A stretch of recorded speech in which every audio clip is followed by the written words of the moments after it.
Morning class. बेटा कल हमने कवितावली चैप्टर फर्स्ट किया था रिवीजन में।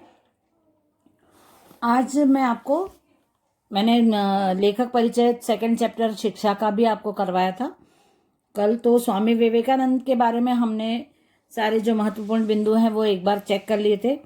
अब मैं आज आपको केंद्रीय भाव बता देती हूँ। केंद्रीय भाव में यहाँ पे बताया है। सबसे पहले तो ये है कि स्वामी विवेकानंद ने प्रस्तुत निबंध, तो इसका मतलब है इस पाठ की विधा क्या है। ये पाठ एक निबंध है और पूरे केंद्रीय विचार में जो पाठ में हम पढ़ेंगे, एक एक सेंटेंस जो हम पढ़ेंगे, एक एक पैराग्राफ जो हम पढ़ेंगे, उसके बारे में ये समरी जैसा दिया रहता है केंद्रीय विचार में हमेशा, कि पाठ में क्या है, किस सब्जेक्ट पे बेस्ड है, इसमें टॉपिक क्या, कौन सी कोई बात ऐसी उठाई है, कौन सा मुद्दा उठाया है, वो है। तो सबसे पहले तो आप ये ध्यान में रखो कि ये जो पाठ है ये निबंध है। अब इस पाठ में शिक्षा के महत्व को बताया है। स्वामी विवेकानंद ने शिक्षा को क्या माना है, शिक्षा को कैसे समझा है, शिक्षा को वो किस रूप में देखते हैं। जैसे शिक्षा शब्द जो है वो हमारे लिए क्या है, आप लोगों के लिए और अभी के टाइम के लिए शिक्षा का मतलब हम पढ़ाई से लेते हैं, एजुकेशन। तो स्वामी विवेकानंद के अनुसार शिक्षा सिर्फ पढ़ाई लिखाई नहीं है। या महात्मा गांधी ने भी बोला था कि सिर्फ अक्षर ज्ञान को ही हम शिक्षा नहीं बोल सकते हैं। स्वामी विवेकानंद के अनुसार शिक्षा किसी भी चीज का ज्ञान प्राप्त करना, किसी भी कार्य को सीखना और इस प्रकार सीखना कि वो आप किसी को अभिव्यक्त कर सको, किसी को बता सको, किसी को करके दिखा सको, किसी को सिखा सको। स्वामी विवेकानंद के अनुसार वो शिक्षा है। जैसे यहाँ पे दिया है, विश्व का असीम ज्ञान मनुष्य के मन में ही समाहित है। शिक्षा इसी ज्ञान का अनावरण करती है। इस ज्ञान को प्रकाशित करने में शिक्षक की भूमिका महत्वपूर्ण होती है। यहाँ स्वामी विवेकानंद ने बताया कि ज्ञान सबके अंदर मौजूद रहता है। हर प्रत्येक मनुष्य के अंदर ज्ञान रहता ही है। सिर्फ शिक्षा के माध्यम से उस ज्ञान को हम बाहर दिखा सकते हैं, शो कर सकते हैं, सिखा सकते हैं, समझा सकते हैं। जो आपका ज्ञान है वो आप दूसरों के साथ शेयर कर सकते हो, बांट सकते हो, यदि आप शिक्षा प्राप्त करते हो तो।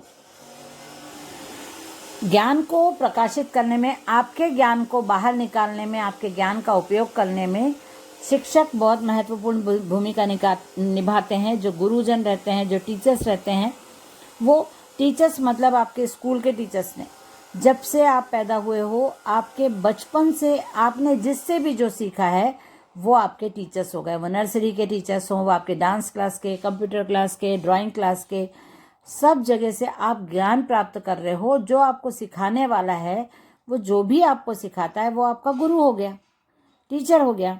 तो टीचर आपके अंदर के ज्ञान को, आपकी योग्यता को, आपके जो एबिलिटी है आप में, उसको निखारने में, निकालने में हेल्प करते हैं।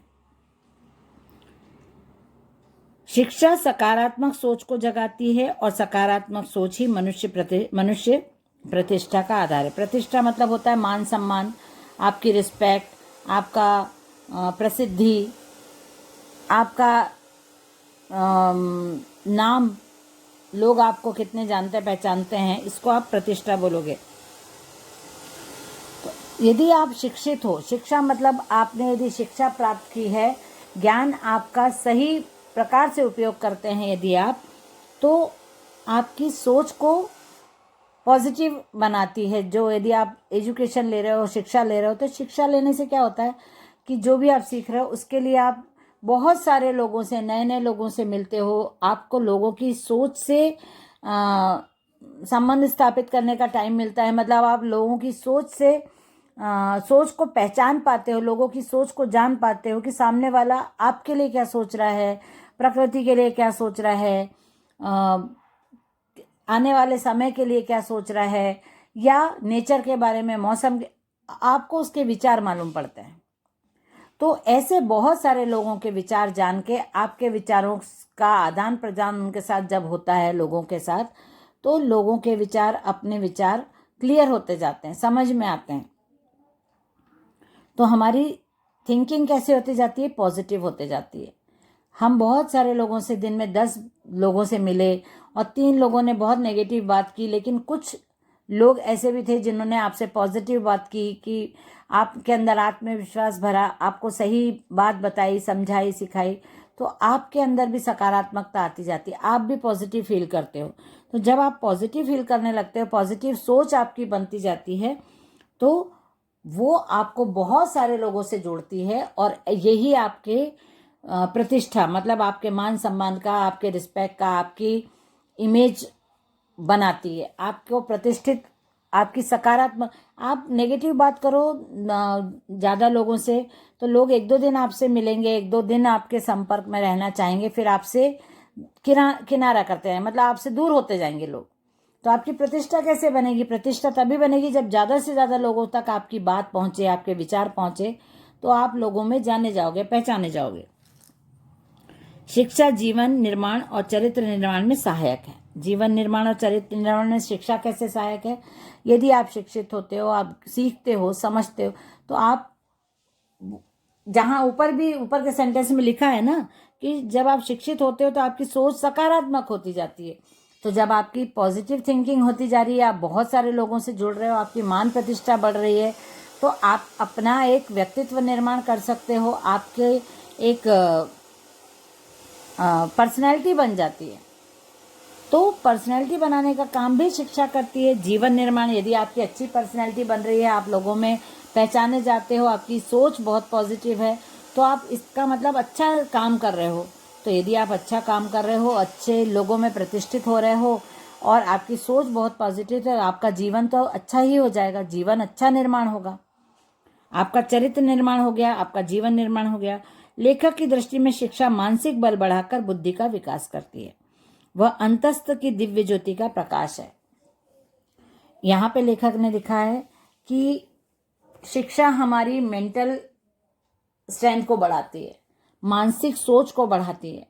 यदि आप, शिक्षा मतलब सीखना, मेरे हिसाब से मैं शिक्षा को मानती हूँ सीखना, ऐसे किताब को पढ़ना या बहुत सारे सर्टिफिकेट्स कलेक्ट करना, या जो मार्कशीट आपकी बहुत सारी हो गई, आपने बहुत सारे डिग्रीज हासिल कर ली है और आप बोलते हो कि हम बहुत एजुकेटेड हैं, हम बहुत शिक्षित हैं, तो वो गलत है। क्योंकि सिर्फ कागज़ पे आपके नंबर यदि आ जाते हैं और आप उसको शिक्षा मानते हो, और ऐसी शिक्षा आपने हासिल की जिसको आप किसी को सिखा नहीं सकते, समझा नहीं सकते, यदि आप किसी सब्जेक्ट में पीएचडी होल्डर हैं, तो आपको बिना किताब के उस सब्जेक्ट को समझाते आना चाहिए, तो आपकी शिक्षा पूर्ण मानी जाएगी।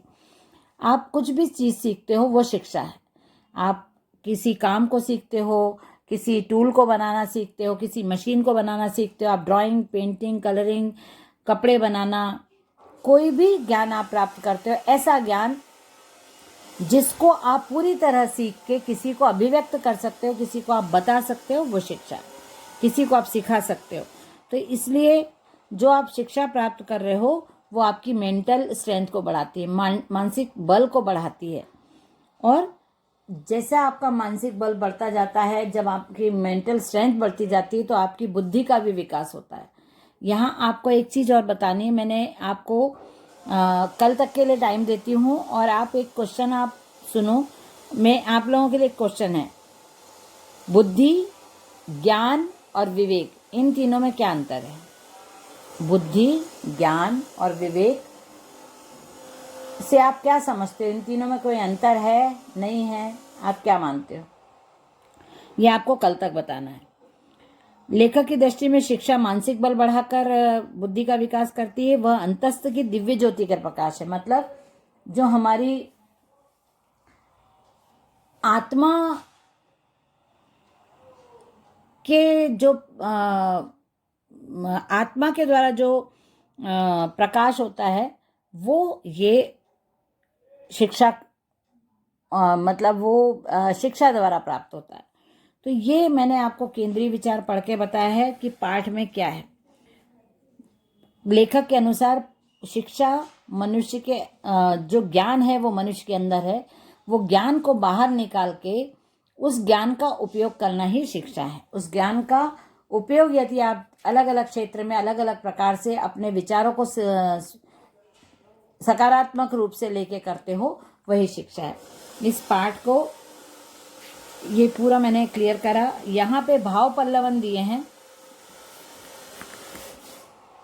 पेज नंबर 6 पे क्वेश्चन आंसर है इसके, और भाव पल्लवन है कार्य को पूजा की भावना से करो, ये मैंने आपको क्लियर कर दिया था कल ही।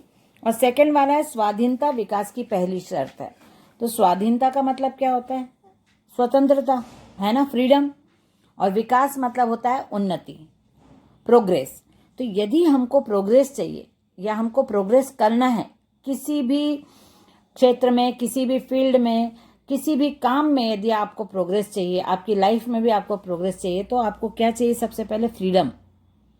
क्योंकि आप प्रोग्रेस के लिए काम करते हो, आगे बढ़ने के लिए यदि काम करते हो, तो आपको यदि टोका टोकी होगी, यदि आपको किसी बंधन में, या आपको लिमिटेशंस, या आपको बिल्कुल बहुत रिस्ट्रिक्शंस रहे हैं आपके साथ, तो आप फ्रीली काम नहीं कर सकते हो, तो फिर उसका रिजल्ट उतना अच्छा नहीं मिलेगा।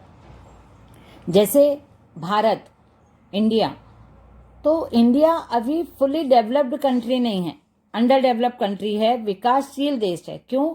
क्योंकि 50 साल तो हम दूसरों की गुलामी में रहे, दूसरों के अंडर में रहे, हम गुलाम थे दूसरों के, ब्रिटिश गवर्नमेंट के। तो हम उन 50 सालों को तो बिल्कुल माइनस है, हमने उनके अकॉर्डिंग ही काम किया। जब हम आज़ाद हुए उसके बाद हमने अपनी नीतियां बनाई, अपने अनुसार हम काम करने लगे, तब जाके हम इतने डेवलप हो पाए हैं। तो इसी प्रकार कोई भी किसी भी फील्ड में किसी व्यक्ति को काम करना है और उसका रिजल्ट अच्छा देना है, तो उसको हमको फ्री छोड़ना पड़ेगा, उसको अपने विचार, अपने समय, अपने सोच के अनुसार काम करने की स्वतंत्रता हमको देनी पड़ेगी, तभी उसका परिणाम, तभी उसका रिजल्ट बहुत अच्छा आ सकता है। यदि आपको विकास करना है तो आपको क्या चाहिए? स्वतंत्रता, स्वाधीनता। ये यहाँ पे इसका मीनिंग हो गया। अब यहाँ पे नेक्स्ट इसके संधि विच्छेद कीजिए, विलोम शब्द ये मैंने करवा दिए हैं। विलोम शब्द यहाँ पे अ उपसर्ग का प्रयोग करके आप सारे विलोम शब्द कर सकते हो। शिक्षा, अशिक्षा, ज्ञानी, अज्ञानी, व्यक्त, अव्यक्त, लौकिक, अलौकिक, समर्थ, असमर्थ, शुद्ध, अशुद्ध, धर्म, अधर्म, ये इसके विलोम शब्द हो गए। उसके बाद है पेज नंबर 7 पे वाक्यांशों के लिए एक शब्द लिखिए। प्रेरणा देने वाला प्रेरक, जिसकी सीमा न हो असीमित, दूर की बात सोचने वाला दूरदर्शी, जिसे सब विषयों का ज्ञान हो, सर्वज्ञ, जिसकी मृत्यु न हो, अमर। और वाक्यों को शुद्ध करना है। न्यूटन ने गुरुत्वाकर्षण का आविष्कार किया। विशाल बुद्धि एक छोटी जीवाणु कोश में है। विशाल बुद्धि, विशाल नहीं, विशाल बुद्धि, जीवाणु कोश नहीं, जीवाणु कोश। सभी ज्ञान और सभी शक्तियां आत्मा के भीतर हैं। एक तो आत्मा गलत लिखा है, सभी ज्ञान और सभी शक्तियां आत्मा के अंदर हैं या भीतर है। मृत्यु का सामना ही क्यों न करना पड़े साक्षात। साक्षात शब्द सबसे आगे आएगा।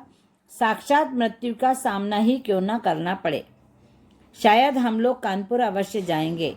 शायद हम लोग कानपुर जाएंगे, या तो अवश्य काटना है आपको, या हम लोग अवश्य कानपुर जाएंगे। हम लोग कानपुर अवश्य जाएंगे, तो शायद कट जाएगा। दोनों में से कोई एक शब्द काट के आपको शब्द को लिखना है। तो चलिए, चैप्टर कंप्लीट हो गया। अब नेक्स्ट चैप्टर हम ठेस पढ़ेंगे। ठेस ही है ना नेक्स्ट चैप्टर? नहीं सॉरी, 2 बैलों की कथा है, वो हम अगली क्लास में कंप्लीट करेंगे। ओके, चलिए, बाय एवरीवन।